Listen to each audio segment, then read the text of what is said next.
आज हम अपना एक नया स्वाध्याय शांति पथ प्रदर्शन शुरू करने जा रहे हैं, जो जिनेंद्र वर्णी जी द्वारा विरचित। मंगलम भगवान वीरो मंगलम गौतमो गणी मंगलम कुंद कुंदाद्यो जैन धर्मोस्तु मंगलम। नमो अरिहंताणम, नमो सेताणम, नमो आयर्याणम, नमो उवज्जायाणम, नमो लोये सवसाहुणम। पंच परमेष्ठी भगवान की जय। अगले 45 मिनट के लिए सभी प्रकार के पापों का त्याग करके सभी नौवर्ण नमोकार मंत्र पढ़ लें।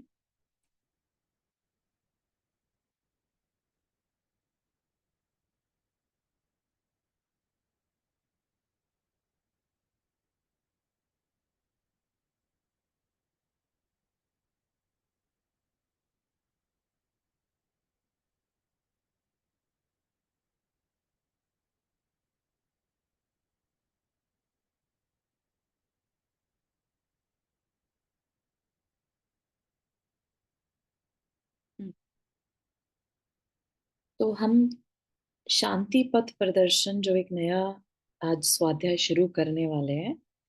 समझने में तो देखने में ऐसा लगता है ये बहुत बेसिक है, स्टार्टर्स के लिए, बिगिनर्स के लिए है, इसको पढ़ के क्या होगा। लेकिन अगर हम इसे बहुत अच्छे तरीके से पढ़ें तो हमारा जो आज का सोच है, हम लोग क्या है, सब ब्रेनी है ना।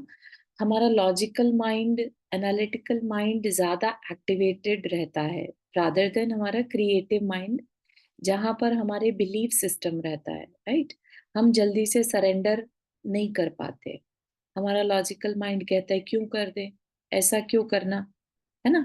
तो ये जो बुक है, क्योंकि जिनेंद्र वर्णी जी भी आप हमारी तरह ही एक एडवोकेट के बेटे थे और साइंस के स्टूडेंट रहे, ठीक है ना।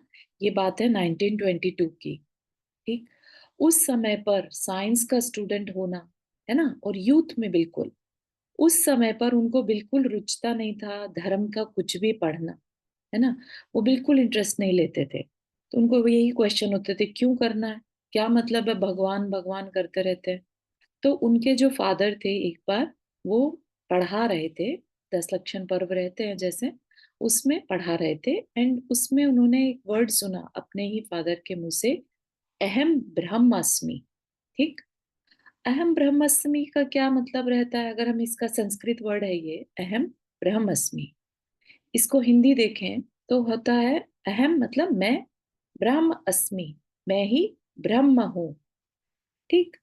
तो हम और साइंस के स्टूडेंट को अगर ये कहा जाए कि मैं ब्रह्म हूँ, मैं ही सब कुछ हूँ, तो उसको क्वेश्चन आए बिना नहीं रह सकता अगर वो थोड़ा सा भी क्रिएटिव माइंड को एक्टिवेट कर ले, ठीक है ना।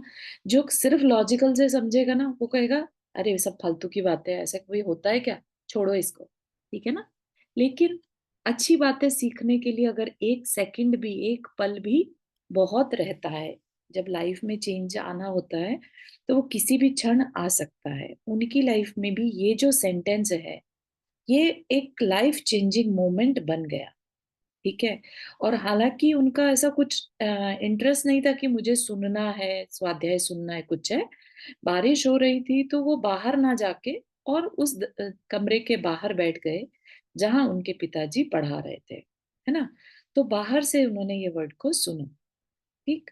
तो उनके लॉजिकल माइंड में ये क्वेश्चन आया कि पिताजी पढ़ा रहे हैं अहम ब्रह्मस्मि, इसमें कुछ तो होगा, है ना। क्यूरियस माइंड ऐसे ही तो स्टार्ट होता है ना वर्क करना कि कुछ तो होगा, ठीक। और उन्होंने इस पर सर्च करना, रिसर्च करना, थॉट प्रोसेस देना शुरू कर दिया कि क्यों कह रहे हैं, क्यों कह रहे हैं, है ना। और एक और उनकी सिचुएशन ऐसी बनी लाइफ में, उस समय पर टीबी फैला और उनका एक लंग जो है निकाल दिया गया, ठीक है। तो लाइफ उन्हें सिर्फ एक लंग के बेस पर चलानी थी, जो कि डॉक्टर्स जो थे सब जवाब दे रहे थे कि आपके लिए एज बहुत ज्यादा नहीं है, ठीक है। और वो काफी वीक भी रहते थे। तो वो मोस्ट ऑफ द टाइम अपना एनर्जी सेव करने के लिए कह लो, या इंट्रोवर्ट पर्सनालिटी होने के कारण थोड़ा शांत रहते थे, अलग अलग से अकेले बिताना समय, उनको प्रकृति के साथ समय बिताना ज्यादा अच्छा लगता था। तो जो नेचर के साथ समय बिता रहा है, फिर उन्होंने धीरे धीरे शास्त्र को पढ़ना शुरू किया कि मैं जानूं तो सही, बिना पढ़े बिना जाने कैसे मैं इसको फाइंड आउट करूं, अहम ब्रह्मास्मि क्यों कहा। ठीक। और उनका इतना लगन, इतनी उनका ये कह लीजिए कि ब्रेन एंड हार्ट दोनों वर्क करने लगे इसमें, और उन्होंने 120 शास्त्रों का स्वाध्याय कर लिया। ठीक। और उसी के बेस पर उन्होंने जैनैन सिद्धांत कोश लिखा। और ये आप सोचिए कि एक पर्सन ने 17 इयर्स लगाकर जो स्वाध्याय किया, उनकी आदत थी नोट्स बनाने की। तो उन्होंने वो नोट्स बना बनाकर एक पूरा कमरा भर दिया। फिर उसको ऑर्गेनाइज जब किया गया तो वो जैनैन सिद्धांत कोश का रूप ले लिया। ठीक है। जैनैन सिद्धांत कोश आज के टाइम का सबसे बड़ा जैन धर्म का विकिपीडिया है, जिसमें किसी भी शब्द का मीनिंग, किस जैन शास्त्र में क्या कहा है, किस पर्सपेक्टिव से कहा है, इतनी मतलब ह्यूज उनकी देन रही है जैन समाज को कि जिसको कि कोई पूरा नहीं कर सकता, उसको मतलब कोई बीट नहीं कर सकता, है ना। और उस टाइम पे जब कोई कंप्यूटर सिस्टम नहीं था, कोई गलती हो जाए, है ना, तो बहुत ही बड़ा काम उन्होंने किया। 17 इयर्स की उनकी साधना थी, मेहनत थी।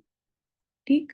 तो ये ऐसे जिनेन्द्र वर्णी जी, जिन्होंने एंड समय में इतना स्वाध्याय करने के बाद आचार्य विद्यासागर जी महाराज के सानिध्य में समाधि मरण किया। तो मुझे जो बात क्लिक की उनकी, वो ये कि ज्ञान हासिल करने के बाद उस ज्ञान से उनके जीवन में क्या निकल कर आया कि मुझे समाधि मरण पूर्वक मरण करना है। समझ रहे हैं आप कि वो चाहते, इतने शास्त्र पढ़ने के बाद उनकी नॉलेज में कुछ और भी आ सकता था, लेकिन नहीं आया।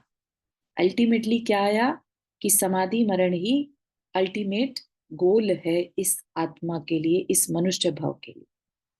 ठीक। तो उन्होंने आचार्य विद्यासागर जी महाराज के सानिध्य में उत्कृष्ट समाधि करी। ठीक है ना। और जस्ट जानकारी के पर्पज से इसको अन्यथा मत लेना। चुल्लक ध्यान सागर महाराज जी हुए हैं, तो उन्होंने अपने किसी एक प्रवचन में बताया था कि उनकी ऐसे कॉन्वर्सेशन किसी देव के साथ हुई थी, एंड आउट ऑफ क्यूरोसिटी उन्होंने उस देव से पूछा था कि वर्णी जी इस समय कहाँ पर है, जिनेन्द्र वर्णी जी। तो उस देव ने अपने जो बड़े देव हैं उनसे पूछकर बताया, तो पता चला कि वो इस समय वैमानिक देवों में। ठीक है। और ज्यादा डिटेल नहीं दिया कि कौन से विमान में है या कौन से नंबर के स्वर्ग में है, ये सब कुछ नहीं है। लेकिन एटलीस्ट हमें इतना पता चलता है कि बहुत सारे आंसर इससे हमें मिलते हैं कि समाधि मरण पूर्वक मरण करने से हम अपने आगे के भव को सुधार सकते हैं। ठीक है ना। वैमानिक देवों में उन्होंने जन्म लिया, जबकि जब वो मनुष्य भव में थे उनकी बहुत ही कृश काया थी। इस जो बुक है ना, इस इसके टुवर्ड्स एंड अगर हम जाएं, लेट्स से 80 नंबर कुछ,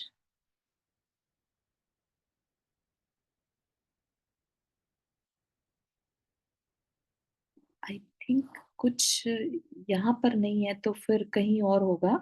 उनकी पिक्चर्स अवेलेबल है ना। इनफैक्ट उनकी आवाज भी अपने पास अवेलेबल है, उनके कुछ प्रवचन। मेरी बुक में है उनकी पिक्चर। हाँ, शायद ऑनलाइन जो बुक डाली है नहीं, उसी में। मेरी बुक में है। राइट। ठीक है ना। तो एनीवेज आप उनके पिक्चर देखेंगे ना तो बहुत ही कृष्ण काया वाले थे, बहुत पतले। है ना, पतले बिल्कुल। और एंड में उन्होंने सब कुछ छोड़ दिया था कि मैं उनका पिक्चर मैंने उनके दर्शन किए उनके। हाँ मैं मैं बहुत उनकी पिक्चर छोटी लेके थी तो बेचती। रोहतक में आए थे वो जब शुल्लक थे। बहुत सुंदर। वो मेरी कजन भाभी के ब्रदर थे, वैसे उस हिसाब से नहीं, लेकिन वो शुल्लक अवस्था में थे जब। जी। तो मैं छोटी थी काफी, लेकिन तब दर्शन किए थे, पर मुझे उनकी शक्ल याद है। बहुत बहुत सुंदर। पतले, एकदम से पतले, एकदम सूखे हुए थे बिल्कुल। हाँ, बड़ी बात है ये। आप हाँ लकी थे कि आपने उनके साक्षात दर्शन कर रखे हैं, बहुत बड़ी हाँ बात है। और ऐसे महान संत ने शांति पथ प्रदर्शन लिखा हम सबके लिए, अपने साइंटिफिक माइंड से आध्यात्म को लिखना। एग्जैक्टली। ये फोटो, यही शक्ल है, किस कौन दिखा रहा है? ये अनीता जी हाँ, दिखा रही अनीता जी दिखा रही मैं ये दिखा तो। मैं दिखा रही हूँ। हाँ, ये एग्ज़ैक्ट ये बिल्कुल। इसमें थोड़ी-थोड़ी विद्यासागर महाराज के भी जो मैंने चारू जी मैंने आपको फॉरवर्ड पहले के किया, टाइम की मैं थी। आपको फॉरवर्ड कर दूंगी। आपने हाँ विद्यासागर महाराज जी का भी है यहाँ पे, इसमें है बुक में। और चारों कुछ ऐसा भी था ना, पहले विद्यासागर महाराज जी ने मना कर दिया था उनको संलेख न देने के लिए। फिर बाद में उन्होंने दोबारा से उनको मैंने आपको किया। फॉरवर्ड किया मीला, कहाँ पर देखो। की बातें? मैं तो आपने विकटे स्वाध्याय में किया। वीकडे स्वाध्याय में मुझे नहीं मिला अभी। ठीक है, लेकिन अनीता जी ने शेयर किया, it's the same thing. No अच्छा, ओके हाँ ओके। चलेगा, है ना। तो अपने पास आपको जो नहीं दिखा, नहीं देखा, नहीं देखा, दिखाती हूँ और एक बार। जी एक बार और दिखा दीजिए। वो किसमें देखना है? वो अपने अपने वीडियो वीडियो में मैं दिखा रही हूँ। वीडियो ऑन करके दिखा रही हूँ। दिखा उमा जी? नहीं नहीं, या दिखा दिखा? मुझे नहीं हाँ। दिखा। maybe I'll stop sharing, then you हाँ हाँ हाँ हाँ will हाँ दिखा हाँ, यस, ठीक दिखा है। दिखा, अब हाँ देखिए या। कितनी उत्कृष्ट काया थी उनकी, है ना। ऐसे जिनेंद्र वर्णी जी ने जो हमें ये शास्त्र दिया, शांति पथ प्रदर्शन, तो thank you Anita ji, thank you so much. Oh, you are welcome. हाँ, तो ये शास्त्र एक्चुअली इसकी खास बात क्या है, क्योंकि ये एक साइंस के बैकग्राउंड वाले पर्सन ने लिखा है आध्यात्म के ऊपर। तो ये जब हम आज की जनरेशन पढ़ती है ना, हालांकि थोड़ी सी कठिन हिंदी है क्योंकि उस समय पर लिखा गया 1960s के टाइम पर, है ना। तो लेकिन आज जो भी थोड़ी बहुत हिंदी पढ़ पाते हैं और वो जो पढ़ते हैं इसको ध्यान से, तो उनका मन इसको पढ़ने के बाद आत्मा के पाने में इतना लग जाता है कि वैराग्य आए बिना नहीं रह रहा। इतनी पावरफुल ये स्वाध्याय अपना है, ये जो अपन करने वाले हैं। ठीक है, तो इसको अपने को बहुत एक आध्यात्म ग्रंथ की तरह बात को समझना है कि ये हमारे लिए कही जा रही है। ठीक है, तो इसको अपनी आप पर उतार कर देखना होगा। ठीक है, ईच एंड एवरी वर्ड का मीनिंग समझ में आना चाहिए। नहीं आ रहा है तो आप रुक कर पूछ सकते हैं। I will try my best कि मैं उसको और इजी हिंदी में अपनी बोलचाल की भाषा में समझा पाऊं। ठीक है, तो इससे हमारे जितने भी मत मतांतर होते हैं, जो हमारे सेक्ट्स को लेकर जो हम आपस में एक दूसरे के अंदर कमियां ढूंढने लगते हैं ना, वो बेटर कि मैं बेटर, इस तरह की सारे क्वेश्चंस के आंसर हमें मिल जाते हैं। ठीक है, हमें सिर्फ अपने अंदर बस झांकते जाना है कि ये चीज हमारे ऊपर कैसे अप्लाई होगी। आपको शांति से रिलेटेड भी आंसर मिलेगा, शांति की पहचान कैसे करना, सम्यक दर्शन की पहचान कैसे करना, और किसको भगवान के मंदिर भी जाना तो क्यों जाना, जाना चाहिए कि नहीं जाना चाहिए, है ना। हम बात को क्यों नहीं समझ पाते हैं, हमें धर्म क्यों नहीं समझ में आता है, ये सारे आंसर्स मिलेंगे। उनका पर्पस यही था कि कॉमन मैन के अंदर में क्या क्वेश्चन आते हैं उनके आंसर करते चले गए। ठीक है, तो हम समझिए कि अपने अंदर उठने वाले क्वेश्चंस के आंसर्स हमें यहाँ पर मिल रहे हैं। ठीक है, स्टार्ट करें। वो पहला चैप्टर है, दैट इज अध्ययन पद्धति। अध्ययन पद्धति मतलब पढ़ने का स्टाइल। ठीक है, स्टार्टिंग की 2 लाइन देखते हैं। चिदानंदैकरूपाय शिवाय परमात्मने परमलोक प्रकाशाय नित्यं शुद्धात्मने नमः। तो ये एक तरह से मंगलाचरण है। मे बी हम आगे से इसी मंगलाचरण को इस शास्त्र जी के लिए यूज करेंगे। ठीक है, नित्य शुद्ध उस परम आत्म तत्व को नमस्कार हो जो परम लोक का प्रकाशक है, कल्याण स्वरूप है और एकमात्र चिदानंद ही जिसका लक्षण है। तो क्या कहा, जो नित्य शुद्ध है।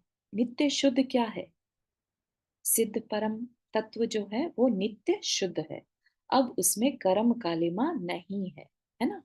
जो परम लोक का प्रकाशक है, क्योंकि उनके पास केवल ज्ञान है। ठीक, उस ज्ञान से उन्होंने सबके तीनों लोगों को प्रकाशित किया है कि कहाँ पर क्या कमी है, हमें क्या इम्प्रूव करना है उस अपेक्षा से। ठीक, कल्याण स्वरूप है, सबके कल्याण के लिए मार्ग बताने वाले, और एकमात्र चिदानंद ही जिसका लक्षण है, चित आनंद, जहां पर सिर्फ आनंद ही आनंद है, ऐसे स्वरूप को धारण करने वाले उनको नमस्कार हो। ठीक है, अब ये हिंदी पढ़ रही हूं मैं। जिन्होंने अपने दोषों को अर्थात अज्ञान तथा काम क्रोध आदि को शांत करके अपनी आत्मा में शांति स्थापित की, और जो शरणागतों के लिए शांति के विधाता हैं, वे शांतिनाथ भगवान मेरे लिए शरणभूत हैं। जिन्होंने अपने दोषों को, क्या कह रहे हैं, सबके पास दोष हैं, हम आप में तो दोष है ही, लेकिन जो भगवान बने वो भी अपने दोषों को दूर करके ही भगवान बने। ठीक है ना, तो कौन से दोषों को दूर करके? अज्ञानता, यानी जो ज्ञान पर आवरण पड़ा था, और काम क्रोध आदि। ठीक है ना, तो यहाँ पर हम अपने आप को गिल्ट में ना लेके जाए। हम ये नहीं सोचे अरे हम जैसे पर्सन कहाँ हमारा कल्याण हो सकता है, नहीं, उस चीज को निकाल कर और लुक फॉरवर्ड करना, किसको? अपने परम परमेष्ठी को। ठीक है ना, जब वो अपने दोषों को दूर करके परमेष्ठी बन सकते हैं तो हम क्यों नहीं? ठीक है ना, तो जिन्होंने अपने दोषों को शांत करके अपनी आत्मा में शांति स्थापित की, जो शरणागतों के लिए शांति के विधाता हैं, आज वो सबके लिए शरणागत, मतलब जो उनकी शरण ले, है ना, हम बोलते हैं ना, चत्तारी शरणम गच्छामि, अरिहंते शरणम गच्छामि। ठीक है ना, तो हम क्या कहते हैं? हम भी यही कहते हैं कि हम अरिहंत की, सिद्ध की, साधु की और धर्म की शरण लेते हैं। तो हम जब उनकी शरण लेते हैं तो हमारे अंदर में शांति आए बिना नहीं रहेगी।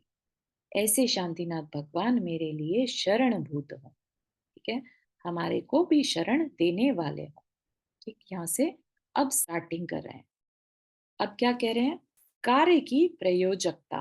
ठीक है, एज आई सेड, हिंदी थोड़ी सी कठिन लग सकती है, लेकिन I will try my best कि इसको एक्सप्लेन करते चले।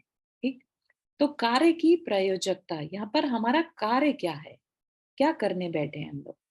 ठीक है, तो हम क्या करने बैठे हैं? अहो, शांति के आदर्श वीतरागी गुरुओं की महिमा, जिसके कारण आज इस निकृष्ट काल में भी, जहां चारों ओर हाय पैसा हाय धन के सिवाय कुछ सुनाई नहीं देता, कहीं कहीं इस कचरे में दबी यह धर्म की इच्छा दिखाई दे रही है ना। तो हम सब क्या है, हमारा कार्य क्या है? हम इस समय यहाँ पर कुछ सीखने के लिए बैठे हैं। ठीक है ना, तो जहाँ सब जगह हाय पैसा, करियर के लिए भाग रहे हैं लोग, पैसे के लिए रिश्ते खत्म करने बैठे हैं, राइट? ऐसे समय पर आप सोचिए कि हम सबके अंदर कुछ ना कुछ जो धर्म की इच्छा है, वो बड़ी बात है। निकृष्ट काल में भी धर्म की इच्छा दिखाई देना बड़ी बात है। आप सब धर्म प्रेमी बंधुओं में उसका साक्षात्कार हो रहा है। यह सब गुरुओं का ही प्रभाव है। कहीं ना कहीं से हमें ये बात पता चली है कि धर्म करना चाहिए, है ना, उसमें निमित्त कोई भी बन सकता है, लेकिन अल्टीमेटली निमित्त कौन बना? हमारे आचार्य, जिनके कारण हमारे तक ये बात पता चली कि धर्म करना चाहिए, है ना। अभी ये आंसर नहीं दिया कि क्यों करना चाहिए, धर्म करना चाहिए, सब इसलिए हम सब यहाँ पर जुड़कर बैठे हैं। सौभाग्य है हम सभी का कि हमें वह आज प्राप्त हो रहा है। लोक पर दृष्टि डालकर जब यह अनुमान लगाने जाते हैं कि ऐसे व्यक्ति जिनको कि गुरुओं का यह प्रसाद प्राप्त हुआ है कितने हैं, तो अपने इस सौभाग्य के प्रति कितना बहुमान उत्पन्न होता है अपने अंदर। क्या कहना चाह रहे हैं कि अगर हम चारों तरफ नजर दौड़ाएं तो हमें दिखता है कि आज के टाइम में धर्म को चाहने वाले, धर्म की इच्छा करने वाले गिनती के लोग हैं। ठीक है ना, बिलियंस ऑफ पीपल में 1000 या हंड्रेड्स में जिनकी संख्या हो, ठीक है ना, 100,000 लोग भी अगर हो तो बड़ी बात है, जो वाकई में धर्म सीखने में इंटरेस्टेड हो, ठीक है ना। तो आप क्या सोच सकते हैं, आप बिलियंस ऑफ पीपल में आपकी संख्या कितनी ऊपर है ना। तो ये अपने अंदर बहुमान जागृत करने की बात कही जा रही। अपने अंदर बहुमान मतलब अपने ऊपर प्राउड फीलिंग करना, अपनी पीठ थपथपाना। सर्व लोग ही तो इस धर्म की भावना से या इसके संबंध में सुनने मात्र की भावना से शून्य है ना। कोई नहीं सुनना चाहता। और आज की जनरेशन की बात करें तो वो और भी कम हो गया, है ना। अपन लोग फिर भी ये कह लीजिए कि 50s से लेकर और 90s तक तो फिर भी ऐसा टाइम था जब थोड़ा बहुत घर में धर्म की चर्चा होती थी। 2000 ऑनवर्ड्स तो घरों में धर्म की चर्चा भी बहुत बहुत कम हो गई है, राइट। तो आज के लोक में तो इस धर्म शब्द की कुछ बिल्कुल कड़वा सा लगने लगा है। ऐसी अवस्था में हमारे अंदर धर्म के प्रति उल्लास सौभाग्य है यह हमारा, ठीक है। तो सभी अपने अंदर इस बात को एज अ सौभाग्य समझें कि कुछ अगर हम साथ में बैठे आज स्वाध्याय कर रहे हैं तो हम बहुत सौभाग्यशाली जीव हैं, ठीक है ना। नहीं तो अपने पास क्या प्रॉब्लम है कि हमारे पास कुछ होता है ना तो हमें उसकी वैल्यू नहीं समझ में आती, ठीक है ना। और यहाँ पर हमें सीधा क्या कहा जा रहा है, सौभाग्यशाली, ठीक है ना। तो अब हमारे पास बाह्य सुखों में कितना सुख है नहीं है उससे मैटर भी नहीं कर रहा। हमारे पास क्या है, सौभाग्य है, ठीक है। बहुत बड़ी चीज होती है सौभाग्य का होना, ठीक है। आगे चलते हैं। परंतु कुछ निराशा सी होती है यह देखकर कि धर्म के प्रति की भावना का यह भग्नावेश क्या काम आ रहा है मेरे। पड़ा है अंदर में यूं ही बेकार सा। भग्नावेश होता है ऊपर का दिखावा, ठीक है। दिखावा क्यों कहा होगा, धर्म के प्रति की भावना को दिखावा क्यों कहा होगा, है ना। किस कारण से कहा होगा तो उसका आंसर आगे दे रहे हैं। क्या कह रहे हैं कि आज तो हमें क्यूरोसिटी है, कुछ दिनों बाद हमें ये क्यूरोसिटी खत्म हो जाएगी, फिर से हम अपनी रेगुलर की लाइफ में लग जाएंगे। होता है ना कुछ लोगों के साथ, हो सकता है आज भी ऐसे कुछ लोग हों जो एकदम से तो एक्साइटेड होते हैं, चलो चलो क्लास ज्वाइन करते हैं, चलो चलो सीखते हैं, और फिर कुछ दिनों में खुश हो जाते हैं, है ना। तो ये क्या है, ये भग्नावेश है जिसने अभी धर्म को अच्छे से नहीं समझा है ना। कुछ दिन के पश्चात विलीन हो जाएगा धीरे धीरे, और मैं भी जा मिलूंगा उन्हीं की श्रेणी में जिनको कि इसके नाम से चिढ़ है, ठीक है। बेकार वस्तु का पड़ा रहना कुछ अच्छा भी तो नहीं लगता, फिर उसके पड़े रहने से लाभ भी क्या है, समय बर्बाद करने के सिवाय निकलता ही क्या है उसमें से, ठीक है ना। धर्म को अपने को क्या लगने लगता है, क्या टाइम वेस्ट करना, है ना। इससे अच्छा तो अपन कुछ और रेस्ट कर लें, कहीं घूम आए, कहीं कुछ प्रोडक्टिव करें। धर्म पढ़ना प्रोडक्टिव नहीं लगता क्योंकि हमने धर्म के मर्म को नहीं समझा, ठीक है ना। तभी तक हमारे अंदर ये बात आएगी। जिस दिन हम धर्म को समझ लेंगे तब पता चलेगा हम कितने सौभाग्यशाली थे, तब वो असली बात समझ में आएगी। अभी जो वो बातें हमें कह भी रहे होंगे हो सकता है हमें ना भी समझ में आए। उस भावना के दबाव के कारण, कुछ न चाहते हुए भी, किस भावना के कारण कि भाई सब कर रहे हैं तो मैं भी कर लूं, रुचि ना होते हुए भी जाना पड़ता है मंदिर में, या पढ़ता हूँ शास्त्र, या कभी कभी चला जाता हूँ किसी ज्ञानी के उपदेश, ठीक है। तो आप भी, मैं स्वयं नहीं जानता कि क्यों क्यों जा रहा हूं मैं मंदिर, क्यों पढ़ रहा हूं मैं शास्त्र, या क्यों मैं किसी की सभा में जाऊं, क्यों मैं शास्त्र स्वाध्याय ज्वाइन करूं। ये आंसर क्या वाकई में हमारे पास है। आप सब अपने अंदर सोच कर देखिएगा कि आप किस वजह से ज्वाइन कर रहे हैं, किस वजह से आप मंदिर जाते हैं, ठीक है। ये बहुत साइंटिफिक है सब कुछ, तो इसलिए इस तरह के क्वेश्चंस को आपको वाकई में रुक कर सोचना होगा कि आपके अंदर से क्या आंसर निकल के आ रहा है। आप किसी के कहने से जा रहे हैं, किसी के दिखावे में जा रहे हैं, किसी के प्रेशर में जा रहे हैं, या आप बहुत दुखी हैं अभी फिलहाल, टाइम समय ऐसा है कि सबने कहा है कुछ और नहीं समझ में आ रहा, तो मंदिर चलते हैं, धर्म कर लेते हैं, देयर आर मल्टीपल रीजंस, ठीक है ना। या हमें भगवान को देखने में अच्छा लगता है, कोई भी कारण हो सकता है, लेकिन कारण तो कुछ है, ये मानकर जरूर रहिएगा कि कुछ कारण तो है, ठीक है ना। तो वह कारण पे क्या हमने कभी थॉट प्रोसेस दिया है, ठीक है ना। तो वो उस चीज को हमें सोचने पर मजबूर किया जा रहा है। यहाँ पर क्या कह रहे हैं, क्या मिलता है वहां। कभी कभी उपवास भी करता हूँ देखा देखी, पर क्षुधा की पीड़ा में रखा ही क्या है। कई बार होता है ना, हम कर तो लेते हैं लेकिन गोल नहीं समझ में आता कि कर क्यों रहे हैं, ठीक है ना। तो ये भी हमें सोचना होगा।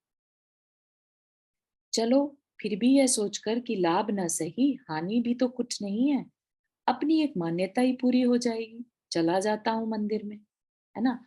तो अपने अंदर कभी कभी ये थॉट भी आ सकता है कि मतलब इसके कोई साइड इफेक्ट तो है नहीं, कोई नुकसान नहीं है, तो चलते हैं। लोग कहते हैं जाना चाहिए तो चलो, महीने में एक बार चलते हैं, या किसी तीज त्योहार पे चले जाएंगे, है ना। तो एक मान्यता ही घर में बताने में अच्छा लगेगा कि आज हम मंदिर गए थे, पेरेंट्स खुश हो जाएंगे, है ना। तो इस तरह से भी हम कभी कभी चले जाते हैं, हमारी सोच है। बाप दादा से चली आ रही मान्यता की रक्षा करना भी तो मेरा कर्तव्य है। मेरी मम्मी करती थी, मेरे पापा करते थे, है ना, तो मुझे भी करना चाहिए। कई बार हम किस सोच से कर लेते हैं, अरे बच्चों पे क्या संस्कार पड़ेगा, वो भी तो देख रहे हैं, हम उनके कारण कर लेते हैं, है ना। तो फिर भी क्या है ये बात हमें अभी तक भी हमें धर्म का मर्म नहीं समझ में आया। अभी भी हम क्या कर रहे हैं, देखा देखी ही भेड़ चाल में चल रहे हैं। यहाँ पर जो धर्म है वो कुछ और है, ठीक है ना। वो जब समझ में आएगा तो ये सब रीजनिंग जो है ना, अपने को ठोस पता चल जाएगी कि मैं जा क्यों रहा था, या जा क्यों रही थी, ठीक है, या पढ़ क्यों रही थी, ठीक है ना। तो उसका आंसर हमें मिलेगा। और भी रीजन बता रहे हैं कि लोग क्यों करते हैं। भले ही मूर्ति के दर्शन में कुछ ना मिल सकता हो, वह मेरी रक्षा ना कर सकती हो मुझ पर प्रसन्न होकर, है ना, परंतु कुछ ना कुछ पुण्य तो होगा ही। कुछ लोग क्या करते हैं, पुण्य मिलता है इसलिए कर लेते हैं, है ना। आज हम बच्चों को भी यही सिखाकर ल्योर करना चाह रहे हैं ना, एक तरह से किसी तरह से आ जाए बस बच्चे, है ना, कि बच्चों मंदिर आओगे ना तो क्या होगा, गुड कर्मा इकट्ठा होगा, पुण्य कर्मा, है ना। तो हम उसी लालच में उनको धर्म सिखाने की कोशिश करते हैं, और वही सीख कर हम बड़े हो गए। तो आज हम भी यही सोच कर करते हैं, और कुछ नहीं तो पुण्य तो मिलेगा ना, ठीक है ना। भले ही समझ ना पाऊं क्या लिखा है शास्त्र में, पर इसे पढ़ने का कुछ ना कुछ फल तो मिलेगा ही आगे जाकर, अगले भव में ही सही। इन पंडित जी ने या इन शुल्लक महाराज ने या इन ब्रह्मचारी ने क्या कहा, भले ही कुछ ना जान पाऊं, पर कान में कुछ पड़ा ही तो है, कुछ तो लाभ ही हुआ होगा ना इसका। और इस प्रकार की अनेक धारणाएं धर्म के संबंध में होती हैं। तो ये सिर्फ एक किसी पर्टिकुलर पर्सन को ध्यान में रखकर नहीं कही जा रही है, हम सबके साथ ऐसा है, ठीक है ना। हम सब, हो सकता है 100 में से 90% ऑफ द टाइम हम इन्हीं कारणों में से किसी एक कारण से मंदिर या स्वाध्याय करते हों, ठीक है ना। तो इट्स ओके, सबके साथ है, क्योंकि ये हम अकेले नहीं हैं, हम इनमें से किसी ना किसी कारण से धर्म करते हैं। निष्प्रयोजन उपर्युक्त क्रियाएं करके संतुष्ट हो जाने वाले चेतन, क्या कभी विचार किया है इस बात पर कि तू क्या कर रहा है, क्यों कर रहा है, और इसका परिणाम क्या निकले। क्या चिंतन करने को कहा कि तू क्या कर रहा है। जो हमारी धर्म की हम क्रियाएं करते हैं, क्या हमने विचार किया कि हम ये क्या कर रहे हैं, क्यों कर रहे हैं, और इसका परिणाम क्या होगा। लोक में कोई भी कार्य बिना प्रयोजन तू करने को तैयार नहीं होता, फिर ये काम क्यों कर रहा, इसके पीछे क्या प्रयोजन है। अनेक जाति के व्यापार हैं लोक में। जाति के व्यापार मतलब अनेक प्रकार के काम करते हैं लोग, है ना। अनेक जाति के उद्योग धंधे हैं लोक में, मतलब कोई कुछ कर रहा है, कोई किसी चीज में बिजी है, करियर वाइज कह लीजिए, कोई हाउस होल्ड में बिजी है, कोई कम्युनिटी वर्क में बिजी है। हर तरह के लोग कुछ ना कुछ कर रहे हैं, परंतु क्या तू सबकी ओर ध्यान देता है कभी? उसी के प्रति तो ध्यान देता है जिससे तेरा प्रयोजन है। अन्य धंधों में भले ही अधिक लाभ हो, पर वह तेरे किस काम का? किसी भी कार्य को निष्प्रयोजन, निष्प्रयोजन मतलब बिना किसी कारण से करने में अपने पुरुषार्थ को खोना मूर्खता है। अगर हमें रीजन ना मालूम हो और हम करते चले जाएं तो एक तरह से हम मूर्ख कहलाएंगे, है ना, जब तक हमें कारण ना पता हो। ऊपर वाले कोई कारण हो सकते हैं, तो वो कारण भी एक कारण है, और उन कारणों को करते हुए जानकर उन कारणों की वजह से अगर हम स्वाध्याय कर रहे हैं, धर्म कर रहे हैं, मंदिर जा रहे हैं, तो ठीक है, वो तुम्हारे कारण है, लेकिन तुम बिना कारण तो नहीं कर रहे ना कुछ।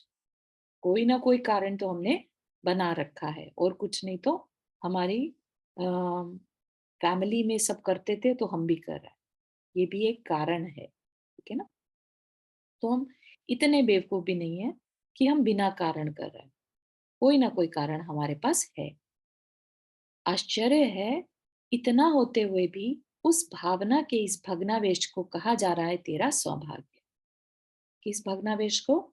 जिसमें कि हमें अभी धर्म का मर्म नहीं पता।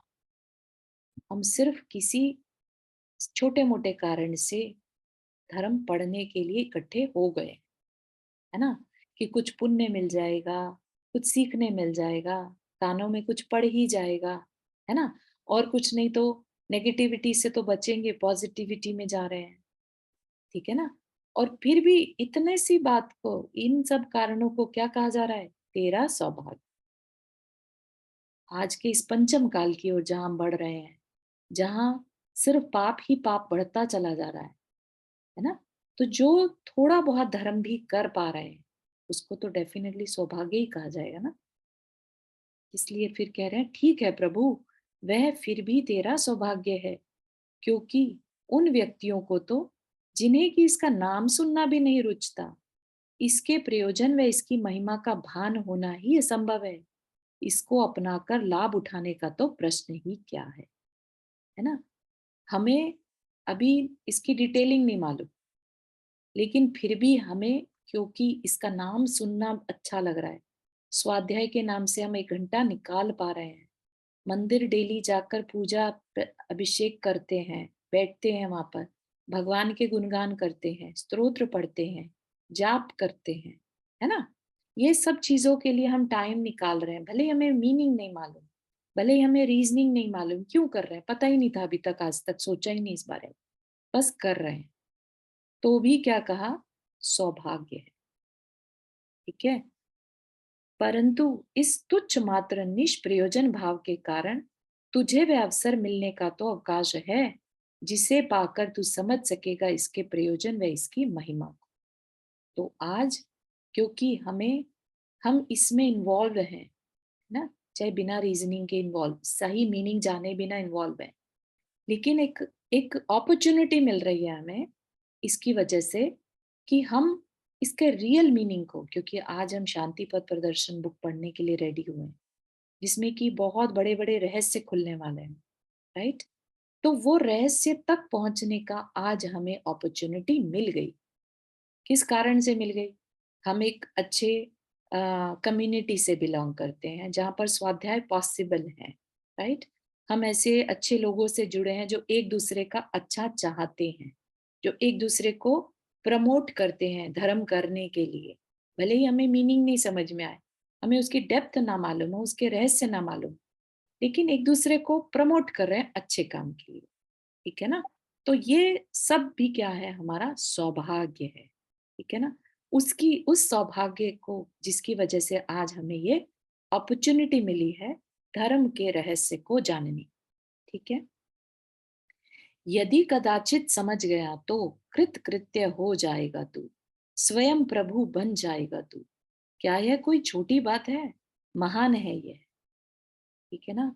कृत कृत्य हो जाएगा तू मतलब जिस हमें जो ये ह्यूमन लाइफ मिली है, तो हमारा उसका लाइफ का पर्पस पूरा हो जाएगा। कृतकृत्य मतलब मीनिंग पूरा हो जाना। मतलब कि एक होता ना, जैसे हमने लाइफ का कोई गोल बनाया और वो हासिल हो जाए तो क्या कहा जाएगा, हम तो कृतकृत्य हो गए। ठीक है, तो हमारा लाइफ का गोल क्या हो जाएगा, स्वयं प्रभु बन जाएगा तू। ठीक है ना, क्या समझ आने से, सिर्फ ये जो धर्म है, वास्तविक धर्म क्या है, अगर ये समझ में आ गया तो हमारा मनुष्य जीवन सार्थक हो जाएगा।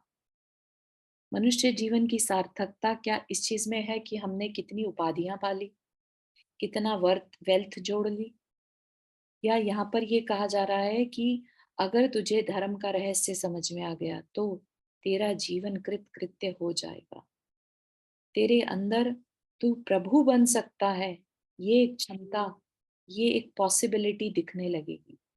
क्या यह कोई छोटी बात है ना? तो इस पर भी हम थॉट प्रोसेस दें। आज आप थोड़ा सा एक बार और इस रिकॉर्डिंग को सुनिएगा और इसमें जो भी बातें आ रही हैं उस पर दोबारा से ध्यान दीजिएगा, है ना? महान है यह। इस पंचम काल में भी हमें ये बात कही जा रही है कि ये धर्म का रहस्य अगर समझ में आ गया ना, तो जो दुनिया जिस चीज के पीछे भाग रही है, हो सकता है हमारी डायरेक्शन बदल जाए। ठीक है, और वह जो बात होगी, वह जो घटना होगी ना, जिस दिन हमारी डायरेक्शन बदल गई, तो वो कोई छोटी बात नहीं होगी, वो कुछ महान होगा।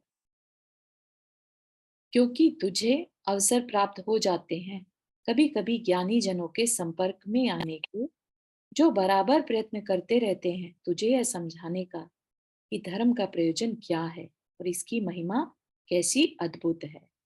यह अवसर उनको तो प्राप्त ही नहीं, समझेंगे क्या बेचारे। किनकी बात की जा रही है यहाँ पर, कंपैरिजन किया जा रहा है उनका जो धर्म पढ़ना चाहते हैं, मीनिंग भले ही अभी ना समझ में आया हो लेकिन पढ़ने में इंटरेस्टेड है, जानने में इंटरेस्टेड है ना? और उन लोगों का, उनको जिनको की अवसर कभी भी मिल ही नहीं सकता, राइट, क्योंकि उन्होंने कभी धर्म को अपना वेलविश समझा ही नहीं। ठीक है ना? तो इसलिए क्या है कि हम, हमारी लाइफ में क्या हो जाता है, सौभाग्य कब जागृत होता है, जब कभी कभी ज्ञानी जनों के संपर्क में आने से हमें वो अपॉर्चुनिटी के अवसर मिलते हैं। हमें समझ में आए नहीं आए ये जरूरी नहीं है, एक ही बारी में आ जाए जरूरी नहीं है। ठीक है ना? तो लेकिन ऐसा जरूर है कि हमें बार बार अपॉर्चुनिटी मिलती रह सकती है। अनेक बार आज तक तुझे ऐसे अवसर प्राप्त हो चुके हैं पूर्व भवों में और प्राप्त हो रहे हैं आज। आज हम सब इकट्ठे हो बैठे हैं, हो सकता है हमने पास्ट में ऐसी भावनाएं भाई हो, है ना, कि हम जहां भी जाएं हमें सच्चे धर्म का सानिध्य मिले, सच्चा धर्म समझ में आए और हम उस पर चल सके, उसकी साधना कर सके। ठीक है ना? ऐसी भावना हमने खाई होगी पूर्व भवों में, और आज भी इसीलिए हमें ऐसी अपॉर्चुनिटीज इस लाइफ में, सोचिए आप, अमेरिका जैसी जगह में भी मिल पा रही है ना? मानते हैं ना आप अपने आप को सौभाग्यशाली? ठीक है ना? बस यही तो तेरा सौभाग्य है, इससे अधिक कुछ नहीं। अनेक बार सुना है मैंने धर्म का स्वरूप, वह उसका प्रयोजन, वह उसकी महिमा, परंतु सुनकर भी क्या समझ पाया हूँ कुछ। अतः यह सौभाग्य भी हुआ ना हुआ बराबर ही हुआ, ऐसा ना विचार, ऐसा मत मानना, गिव अप नहीं करना कि जब आज तक नहीं समझ में आया तो अब आ जाएगा क्या। नहीं, अपने को गिव अप नहीं करना है, मानना है कि भले ही अब तक ना समझ में आया हो, अब की बार जरूर आएगा। कितनी बड़ी बात है ना, हमें गिव अप करने को नहीं कहा जा रहा है। Let's try one more time, जिसे कहते हैं ना रीस्टार्ट, लेट्स रीस्टार्ट, एक बार और ट्राई करते हैं, अब की बार शायद आ जाए, है ना? विश्वास कर, आज वही सौभाग्य जागृत हो गया है जो पहले सुप्त था। ठीक है ना? हो सकता है हमने शांति पथ प्रदर्शन भी पहले पढ़ी हो, हम सब में से कईयों ने पढ़ी होगी, लेकिन जरूरी नहीं है कि वो बातें क्लिक हुई हों पहले जो आज हो सकती हैं। हर बार कुछ नया निकल के आ सकता है जो हमारी लाइफ को चेंज कर सकता है, ठीक है ना। तो कभी भी शास्त्र कोई भी हो, उसको कभी छोटा नहीं समझना। शास्त्र की तो एक लाइन भी अगर अपनी को क्लिक कर जाए तो लाइफ परिवर्तन चेंज हो सकती है, ठीक है। और स्पेशली ऐसी जो मुनि महाराज बना दे, दीक्षा लेने पर हमें मजबूर कर दे, ऐसा शास्त्र अगर हाथ लग जाए तो कहीं ना कहीं हमारे समझने में कमी हुई होगी, जो हमारे अंदर वो भाव आज तक नहीं आया, है ना। तो अपन सब मिलकर पढ़ेंगे तो हो सकता है इस बार ऐसा कुछ चेंज आ जाए, ठीक है ना। रेडी हैं सब लोग इस बात के लिए? हाँ चारू जी। बहुत सही। यहाँ तक के कुछ ऐसा हो जो ना समझ में आया हो, कोई शब्द ऐसा हो जो अटक गया हो आपको?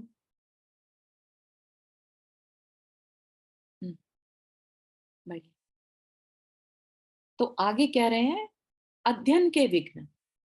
कई बार हमें बात नहीं समझ में आती है, उसके पीछे भी कारण हो सकते हैं, तो वो कारण भी हमें समझने चाहिए। तो कितना सोचिए आप, कितना डीप लेके जा रहे हैं, अपने अंदर झांकने के कह रहे हैं कि भाई लोग समझाने वाले तो बहुत बार मिले, लेकिन हमें समझ में नहीं आया। क्यों नहीं आया होगा? ना समझने के कारण कई हैं, ठीक है। हो सकता है बताने वाले में प्रॉब्लम रही हो सकता है जब हमने सुना तब हमें फोकस ना रहा है ना। हो सकता है लैंग्वेज प्रॉब्लम रहा हो सकता है हमारा, कई बार ऐसा होता है ना लाइफ के ऐसे मोड़ पर, जब सब कुछ अच्छा चल रहा होता है ना, हमारा कुछ मन नहीं करता ऐसी बातें समझने का। जब हम कई बार दुखी हो जाते हैं तो हमारा मन करता है कि आप धर्म को समझे, क्या कह रहे हैं। कोई भी कारण हो सकता है। I am just trying to say कि मन स्थिति भी एक कारण है जब बात धर्म का मर्म नहीं समझ में आता, ठीक है ना। तो कह रहे हैं कि नहीं समझ में आने के कई कारण हैं, और सोचिए कि अगर वो सारे कारणों को हम हैंडल कर लें तो क्यों नहीं समझ में आएगा। जब कुछ मुनि महाराज बन गए, उनको समझ में आया होगा, कुछ चीज ऐसी क्लिक करी, तो हमें क्यों नहीं क्लिक करेगी, ठीक है। तो पहले तो अपन पॉजिटिव माइंडसेट से स्टार्ट करेंगे कि हमारे कारण हट जाए ना तो हमें भी समझ में आएगा। अब पहला कारण क्या है? तेरा अपना प्रमाद, जिसके कारण कि तू स्वयं करता हुआ भी अंदर में उसे कुछ फोकट की व बेकार की वस्तु समझे हुए है, जिसके कारण कि तुझे इसके समझने में उपयोग नहीं लगता। केवल कानों में शब्द पढ़ने मात्र को सुनना समझता है, वचनों के द्वारा बोलने मात्र को पढ़ना समझता है, और आंख के द्वारा देखने मात्र को दर्शन समझता है, ठीक है। तो क्या कह रहे हैं, ये बहुत बड़ा रीजन है एक्चुअली, हमारा अंदर का बिलीफ सिस्टम। अंदर में हमने कहीं ना कहीं धर्म को फोकट की वस्तु समझ लिया कि ये तो बिल्कुल ही ओल्ड एज जब पहुंच जाते हैं ना, जब सारे कामों से निमट जाए, तब पढ़ने की चीज है। तब जब ऐसा दिमाग चलेगा ना, तब क्या है इसका मतलब, हम धर्म को फोकट की चीज समझ रहे हैं, ठीक है ना। उसके कारण क्या होगा, हमें जिस समय पर हमारा लॉजिकल माइंड, हमारा ब्रेन शार्प है, मेमोरी अच्छी है, उस टाइम तो हम उसे क्या कह सोच के छोड़े हुए हैं कि फोकट का है, फालतू का है, अभी कोई टाइम है पढ़ने का। जब थोड़ा सा ओल्ड एज में पहुंचेंगे तब पढ़ेंगे, ठीक है ना। और जब कानों से भी अच्छे से नहीं सुन रहा है, देखने में ढंग से नहीं आ रहा है ना, तब अपन सोचने जाएं, समझने जाएं, तो फिर हमें नहीं समझ में आएगा। तो किसका प्रमाद हुआ? हमारा खुद का प्रमाद हुआ। जब हमारे अंदर क्षमता थी तब तो हमने समझा नहीं, उसको बेकार की वस्तु समझते रहे, ठीक है ना। और दूसरा कारण क्या है? वक्ता की अप्रामाणिकता, कौन बता रहा है, ठीक है ना। कई बार होता है ऐसा, सुनने वाला, बताने वाला कैसा है, उसके ऊपर बहुत मैटर करता है, ठीक। तीसरा, इनको सबको एक्सप्लेन करेंगे वन बाय वन, अब ये मत समझिएगा कि इसको कैसे जल्दी जल्दी क्यों बता रहे हैं। तीसरा है विवेचन की अक्रमिकता, कि बताने का जो क्रम था वो ठीक नहीं होने से भी हमें बात समझ में नहीं आई, ठीक। चौथा कारण है विवेचन क्रम का लंबा विस्तार, जो एक दो दिन में नहीं बल्कि महीनों तक बराबर कहते रहने पर ही पूरा संभव है। और पांचवा कारण है श्रोता का पक्षपात, सुनने वाला ही बायस्ड है। तो ये 5 कारण बताए हैं जिनके कारण हमें बात समझ में नहीं आती। अब एक एक कारण को लेकर उसको एक्सप्लेन किया जाएगा, ठीक है? तो आप सब इसको सुनने के लिए, समझने के लिए बिल्कुल अपने पहले की सारी नॉलेज को साइड में रखकर, ठीक है, भूल जाइएगा अपने कुछ और भी स्वाध्याय किया, शास्त्र पढ़े, बिल्कुल खाली होकर, जीरो होकर फिर यहाँ से चालू करें, तो आपको बिल्कुल अच्छे से क्लिक होता चला जाए, ठीक है? इतना ही रखेंगे क्योंकि वो जब एक्सप्लेन करने जाएंगे ना, तो एक एक उसमें काफी समय लगने वाला है। समय हो गया हमारा। यहाँ तक के किसी को कुछ पूछना है या शेयर करना है, फील फ्री। मैंने पढ़ा था पर मैं समझी नहीं थी, सच हाँ, नहीं बोलूं ना समझ तो। में आता क्योंकि हिंदी फिर कठिन। आधा आधा पढ़ के छोड़ दिया। बिल्कुल सही, अब आप समझाएगी तो मजा आएगा, बहुत सुंदर, अच्छा बहुत लगेगा। वेरी। Thank you. अच्छा किया, ये पुस्तक दिया तो अच्छा किया। हाँ, this why I took this because this शास्त्र really brought change in me. इसने हो जाए मेरे, तो अच्छी बात है। हाँ, आज से ये 16 तो साल पहले, वाणी जी ने बताया ना ऐसा कि पढ़ने खातिर पढ़ते और धर्म करने मंदिर में हाँ, जाने का। तो मैं भी उन्हीं में से एक थी जिसको कि धर्म बस कह दिया वो मेरे को इसलिए हुआ लागू है। होता है। हाँ, सब पे होता है लागू, सब मेरे पे को होता है। हम में से कहीं ना कहीं सबको, किसी को नहीं मालूम हम धर्म पढ़ क्यों रहे हैं।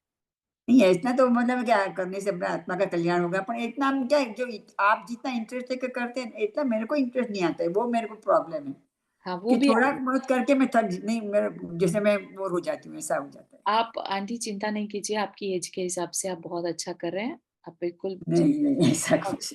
बहुत बढ़िया, वेरी नाइस, ठीक है। चारू जी एक बात पूछूं क्या जनरल? हाँ, बोलिए। एक्चुअली आई थिंक पता नहीं बाकी सबके साथ होता है कि नहीं, बट हम लोगों के साथ ये चीज, मतलब मैंने हमेशा ये फील किया है कि मैं जैसे पिछले कुछ सालों से काफी पढ़ने की कोशिश करती हूँ, राइट, स्वाध्याय करने की कोशिश करती हूँ, अपनी थिंकिंग चेंज करने की कोशिश करती हूँ, धर्म जो मैं पहले समझती थी, जो देखा दाखी सीखा था, उसको अब चेंज करने की कोशिश करती हूँ। लेकिन हमेशा ये होता है कि हम ना 4 स्टेप आगे लेते हैं तो कुछ ना कुछ सिचुएशंस, कुछ ना कुछ सिनारियोज ऐसे बनते हैं कि आप 2 स्टेप फिर पीछे आ जाते हो।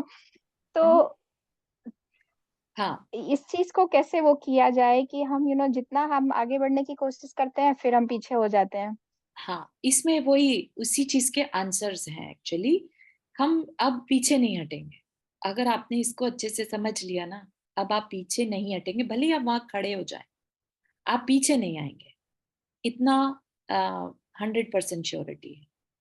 क्या इसी में इसमें एटमोस्फेयर भी हो सकता आगे है? आगे बढ़ने का है इसमें, से जो भी डाउट है जिनकी वजह से हम पीछे आते हैं ना, उन सब के आंसर्स हैं, उन सब के बारे में क्लैरिटी है। तो जब क्लैरिटी हो जाती है ना, तो हम पीछे नहीं आते, ठीक है ना? आज आपने अंडरग्रेड कर लिया, तो क्या आप 10th दोबारा करना चाहेंगे? नहीं, क्योंकि आपको पता है कि आपने अंडरग्रेड कर लिया, ठीक है ना? ऐसे ही हम्म। जब हमें बात समझ में आ जाएगी ना, तो हम पीछे नहीं जाएंगे, ठीक है ना? तो हम अब आगे ही आगे बढ़ते चले जाएंगे। राजेश भाई, आपने हाथ रेज किया।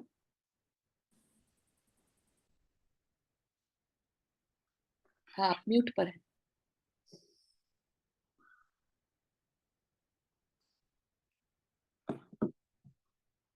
आप म्यूट पर हैं।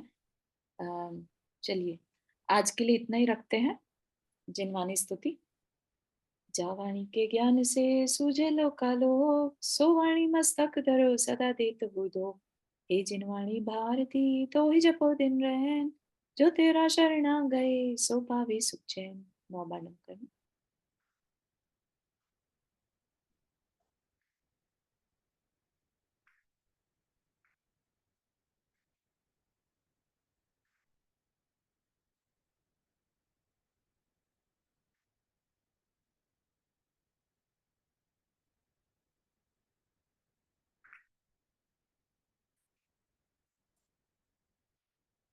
सभी को जय जिनेन्द्र।